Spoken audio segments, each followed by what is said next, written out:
అండి Sridevi matching centre LB Nagar. Like చేయండి friends, subscribe చేసుకోండి ఓకేనా. ఇది వచ్చేసి హ్యాండ్లూమ్ కాటన్ అండి, చాలా బాగుంటది. బ్లౌజ్ వేసుకున్న కాంట్రాస్ట్ పర్పస్ అయినా హైలైట్ లుక్ వస్తుంది.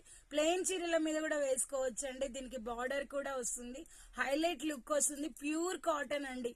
180 రూపీస్ ఫ్రీ షిప్పింగ్ అండి. ఎవరికి నచ్చినా కూడా స్క్రీన్ షాట్ చేసి వాట్సాప్ పెట్టండి. ప్యూర్ కాటన్ అండి ఓకేనా. హ్యాండ్లూమ్ కాటన్, మంగళగిరి కాటన్ అండి, హైలైట్ ఉంది. ఎవరికి నచ్చినా కూడా స్క్రీన్ షాట్ చేసి పెట్టండి. ఇది ఓన్లీ 3 మీటర్స్ ఉందండి. 3 మెంబర్స్ కి బ్లౌజ్ కి వస్తుంది. టాప్ అయితే ఒకటి అవుతుంది, ఒక బ్లౌజ్ అవుతుంది ఓకేనా. 3 మీటర్స్ ఉంది. ఎవరికి ఏది కావాలన్నా కూడా బుక్ చేసుకోండి. సింగిల్ మీటర్ కూడా ఇస్తానండి. చాలా అంటే చాలా బాగుంది. నెక్స్ట్ కలర్ వచ్చేసి గ్రీన్ కలర్ అండి. ఇదైతే 5 మీటర్స్ ఉంది, హైలైట్ ఉందండి. దీనికి కూడా బార్డర్ వస్తుంది. ఎవరికి నచ్చినా కూడా స్క్రీన్ షాట్ చేసి వాట్సాప్ పెట్టండి. Bye friends, thank for watching.